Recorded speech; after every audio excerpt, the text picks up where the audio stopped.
Everyone, welcome back to Pepcoding. तो आज जो क्वेश्चन हम करने वाले हैं उसका नाम है सैटिस्फाइबिलिटी ऑफ इक्वालिटी इक्वेशन। तो पहले क्वेश्चन समझ लेते हैं, फिर इसका सोल्यूशन भी देख लेंगे।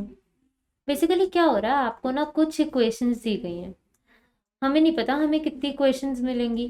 ठीक है, एन इक्वेशंस दी जाएंगी हम लोगों को और हम लोगों को उनके साथ काम करना है। सपोज मेरी जो इक्वेशंस है वो कुछ ऐसी दिख रही हैं। ठीक है, तो मेरे को क्या है, मेरी क्वेश्चंस में ना वेरिएबल्स यूज हुए हुए हैं जो सारे के सारे लोअर केस लेटर्स हैं। और हमें क्या करना है कि हम लोगों को चेक करके ये बात बतानी है कि हम साइमल्टेनियसली यानी एक ही बार में ये सारी की सारी इक्वेशंस को सेटिस्फाई कर पाएंगे या नहीं। अगर ये सारी सेटिस्फाई हो जाती हैं तो हम ट्रू रिटर्न करेंगे, वरना फॉल्स रिटर्न करेंगे। तो फॉर एग्जाम्पल जैसे मैं यही वाली की बात कर लेती हूँ। यहाँ अगर मैं 10 वैल्यू रखूँ तो बी की वैल्यू भी 10 हो जाएगी। ठीक है, अगर मैं सी की वैल्यू 15 रखूँ तो डी की वैल्यू भी 15 हो जाएगी। यहाँ पे मेरे को 10 रखना है, इधर मेरे को 15 रखना है, तो ये वाली इक्वेशन भी सही हो गई। सी में मेरे को 15 रखना है, अरे मैंने दो ही बार लिख दिया क्या। ठीक है, तो यहाँ की जो इक्वेशन है ये हो जाएगी बी इक्वल टू सी। ठीक है, तो बी के ऊपर मेरे को 10 रखना है, सी पे 15 रखना है, तो ये गलत हो गया। अब इसको एक और तरीके से देख सकते हैं। क्या हुआ, मैंने पहले ये देख लिया, तो यहाँ पे भी 10, यहाँ पे भी 10, इधर भी 10, इधर भी 10। अब बी पे मैं 10 रखूं, डी पे मैं 10 रखूं, तो ये इक्वेशन तो गलत हो गई, है ना। तो हम लोग फॉल्स रिटर्न कर देंगे इस केस के अंदर। कि बेसिकली क्या हो रहा है, अगर मैं अपनी इक्वेशंस लेके चल रही हूँ और उन इक्वेशंस के अंदर एक ऐसी कंडीशन बैठ जाती है जिसकी वजह से वो इक्वेशंस में कोई भी वैल्यू रखने पे वो इक्वेशंस आपस में सेटिस्फाई नहीं हो पा रही हैं, तो हम लोग क्या रिटर्न कर देंगे, फॉल्स। ठीक है, ये हमारा क्वेश्चन है। ओके, इधर बी इक्वल्स टू सी आना है। ठीक है, तो आप सोचो ये करेंगे कैसे। इसको करने के लिए हम यूज करेंगे डीएसयू। ठीक है, डीएसयू कैसे, अब ये क्वेश्चन आ जाता है। तो सिंपल सी चीज करनी है हमें, हम लोग जितने भी ये इक्वल टू वाले इक्वेशंस होंगे ना उनके ऊपर काम करेंगे। तो क्या कंस्ट्रेंट है हमारा इस क्वेश्चन का, एक वो कंस्ट्रेंट क्या है कि हमें जितनी भी इक्वेशंस मिली है ना उसमें सिर्फ दो ही चीज है, या तो इक्वल टू या नॉट इक्वल टू। तो काम आसान हो गया अब हमारा कि हम लोगों को सिर्फ दो ही चीजें चेक करनी है, या तो वो इक्वल टू होगा या वो इक्वल टू नहीं होगा। तो मैं क्या करूंगी कि मैं जो इक्वल टू वाली इक्वेशंस है ना सिर्फ उनको पकड़ के काम कर रही हूँ। मैं कह रही हूँ मैं नॉट इक्वल टू वाली इक्वेशंस को स्किप कर दूंगी, मैं ध्यान ही नहीं दूंगी उनकी तरफ। क्यों, क्योंकि मुझे साइमल्टेनियसली काम करना है। तो अगर मैं इक्वल टू वाली इक्वेशन को चेक कर लूंगी तो अपने आप डीएसयू की वजह से मेरे को अपनी नॉट इक्वल टू की कंडीशन पता लगी जाएगी। मैंने क्या किया कि ये जितनी भी इक्वल टू वाली कंडीशन है ना इन्हें मैंने एक सेट में डाल लिया। तो जैसे ए और बी है तो वो इक्वल है, तो ए और बी एक सेट में चले गए। फिर सी और डी एक सेट में चले गए। ठीक है, फिर बी और सी को भी एक सेट में जाना है, तो बी और सी साथ में एक सेट में जाएंगे। तो इस केस में हमें क्या करना पड़ेगा, इन दोनों को हमें करना पड़ेगा मर्ज। ठीक है, मर्ज करना आप लोगों को आता ही है तो आप लोग कर लोगे। अब इन दोनों को हमें मर्ज करना पड़ेगा। प्रॉब्लम कहाँ आएगी कि अगर बी और डी जो है वो इक्वल नहीं होने चाहिए, बट अब ये सारी वैल्यूज एक ही सेट के अंदर हैं और हमें पता है कि हमारी कंडीशन क्या है कि हम सेम सेट में तब ले रहे हैं जब वैल्यू सेम आएगी। तो अगर मेरे बी और डी एक ही सेट में पढ़ रहे हैं तो इसका मतलब तो ये होना चाहिए कि इन दोनों की वैल्यू सेम हो। बट हमारी इक्वेशन तो इस चीज़ को वेरीफाई कर ही नहीं पा रही, इस चीज़ से सेटिस्फाई हो ही नहीं पा रही। तो हम लोग क्या रिटर्न कर देंगे, फॉल्स।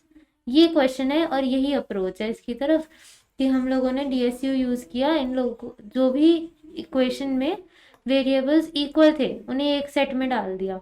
ठीक है, और फिर हम लोग चेक कर लेंगे नॉट इक्वल टू के लिए, हमें अपने आप पता चल जाएगा।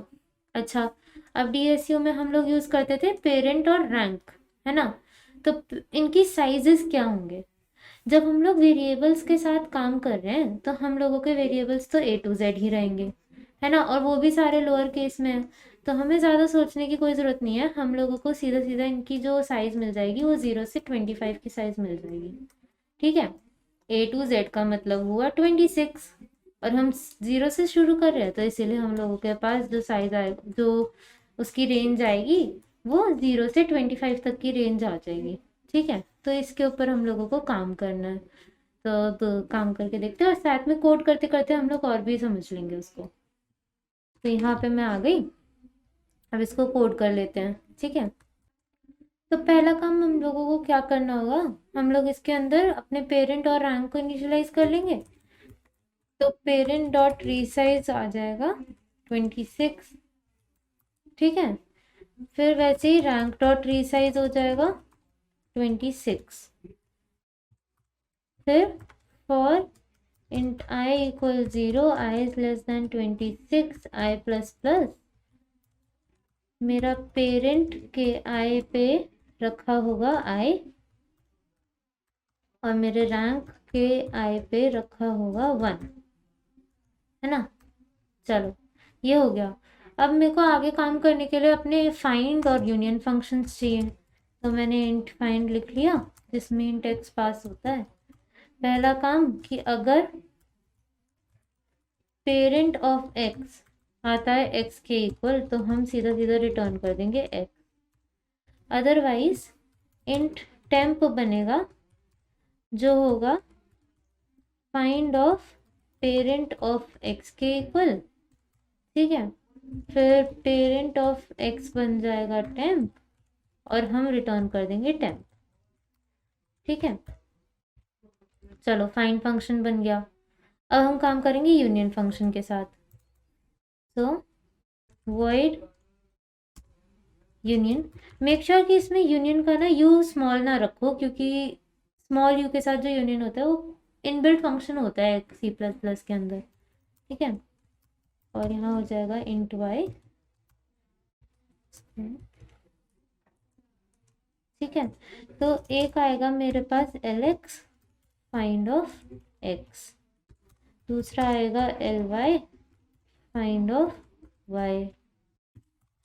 If Lx is not equal to Ly और if rank of x, rank का R कैपिटल रहेगा, rank of x is greater than rank of y, तो पेरेंट बन जाएगा x, तो पेरेंट ऑफ y जो होगा वो x बन जाएगा, पेरेंट ऑफ Ly जो है वो Lx बन जाएगा। ऊपर भी Ly और Lx आएंगे और इधर हमने डाल दिया इधर सेमीकोलन, ठीक है। दूसरी कंडीशन कि अगर रैंक ऑफ Lx जो है वो छोटी पड़ जाती है रैंक ऑफ Ly से, तो पेरेंट क्या बन जाएगा, पेरेंट बनेगा Ly, ठीक है। Otherwise L parent of, otherwise parent of Lx जो है वो मैंने रख दिया Ly को और मैंने रैंक बढ़ा दिया Ly की, ठीक है। चलो ये काम तो हमारा हो गया। अब हम अपने नॉर्मल फंक्शन पे वापस आ जाते हैं। तो इसके अंदर मेरे को क्या करना होगा, अपनी स्ट्रिंग के आरे पे काम करना होगा। तो मैं इक्वेशंस में चलना शुरू करूंगी, ठीक है। अब देखो दो चीजें हम लोग कंसिडर कर सकते हैं इसके अंदर। मेरे पास है, मैं इसका कलर चेंज कर लेती हूँ ताकि आपको बेटर रूप से दिख सके। अरे कलर बदल जा, कलर नहीं बदल रहा मेरा, तो मैं येलो ले लेती हूँ। A equal to B, A is not equal to B, वो ले ली मैंने, ठीक है। तो अब इधर देखो मेरे पास दो ही चीज़ें हैं कंसिडर करने को। एक तो इसमें इंडेक्स यहाँ पे 1, ठीक है, और जब मैं इस वाले के साथ भी काम कर रही हूँ तो इधर भी इसका इंडेक्स 1। तो बेसिकली जो हमारा इंडेक्स 1 होगा उसी के ऊपर या तो इक्वल टू मिलेगा या नॉट इक्वल टू मिलेगा। तो मेरे को बस उसी के लिए चेक करने की ज़रूरत है। तो मैंने क्या किया, यहाँ मैंने लिख लिया कि अगर e dot at 1 is equal to normal equal to, तो यानी ये इक्वल वाली फंक्शन है। तो इसमें हम क्या कर रहे थे, यूनियन कर रहे थे। अब यूनियन किसका करेंगे ये देख लो, A इक्वल टू B है, तो 0 1 2 और 3, तो 0 और थर्ड पोजीशन वाले को हमें यूनियन करना है। दूसरी चीज, 0 और थर्ड पोजीशन पे मेरे पास कैरेक्टर पड़ा हुआ है और हम लोग काम कर रहे हैं यूनियन फंक्शन में इंटीजर टाइप के साथ, तो मुझे अपने कैरेक्टर में से ए को माइनस करना पड़ेगा, कैरेक्टर ए को, तब जाके मुझे इंटीजर मिलेगा। फॉर एग्जांपल अगर मैं ए दिया हुआ है और ए में से ए माइनस करूँ तो 0 आ जाएगा। बी दिया है, बी में से अगर मैं ए माइनस करूँ तो 1 आ जाएगा। इस तरह मुझे 0 से 25 तक की अपनी पूरी काउंटिंग मिल जाएगी, है ना। चलो, तो हमने क्या किया, यूनियन किसका होगा, e dot at 0 minus character A और e dot at 3 minus character A. ठीक है, यही काम हम लोग तब करेंगे जब हमारे पास नॉट इक्वल टू आएगा। ठीक है, इससे तो सारे सेट बन गए। अब मेरे को अपना नॉट इक्वल टू का काम भी करना है।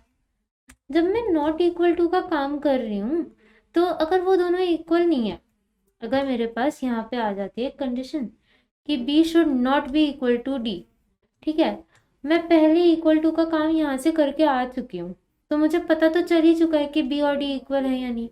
तो मैं चेक करूँगी कि मेरे 0th और थर्ड पोजीशन पे जो एलिमेंट्स हैं क्या वो पहले से इक्वल हैं। अगर, और इसके लिए हम लोग फाइंड फंक्शन ही यूज़ करेंगे।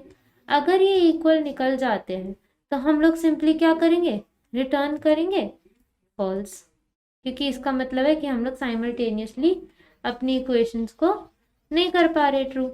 ठीक है, सेटिस्फाई नहीं हो रही हैं। तो हमने क्या किया, सॉरी फॉर दैट, हम लोग इसको कंटिन्यू कर लेते हैं। तो बेसिकली हम लोग क्या डिस्कस कर रहे थे कि हम लोग यहाँ पे लिखेंगे कि अगर साथ ही में एंड हम फाइंड करते हैं ई डॉट एट 0, ठीक है, वो बन जाता है equal to find of e dot at 3। तो हम लोग क्या करेंगे, हम लोग कर देंगे रिटर्न फॉल्स, अदरवाइज हम कर देंगे रिटर्न ट्रू। ठीक है, अब इसको रन कर लेते हैं। मैंने यहाँ पे यूनियन फंक्शन का नाम ही गलत लिख दिया है, अब करके रखते हैं रन।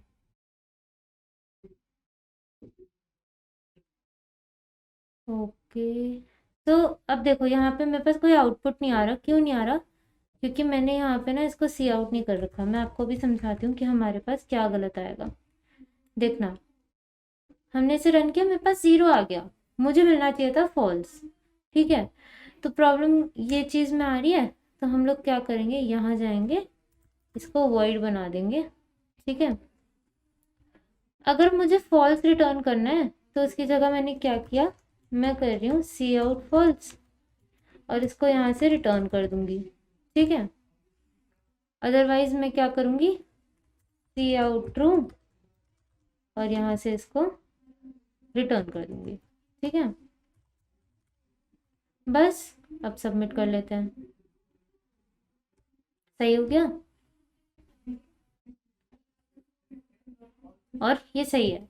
तो बेसिकली हमने क्या किया, हम लोगों ने बात करी सैटिस्फाइबिलिटी ऑफ इक्वालिटी इक्वेशन क्वेश्चन की, और आई होप आपको क्वेश्चन समझ आया होगा, उसकी अप्रोच समझ आई होगी और सॉल्यूशन भी समझ आया होगा। तो खुद से प्रैक्टिस ज़रूर कीजिएगा और हम लोग अगली वीडियो में मिलेंगे। देखने के लिए थैंक यू। तब तक के लिए please like, share and subscribe to the channel. Thank you.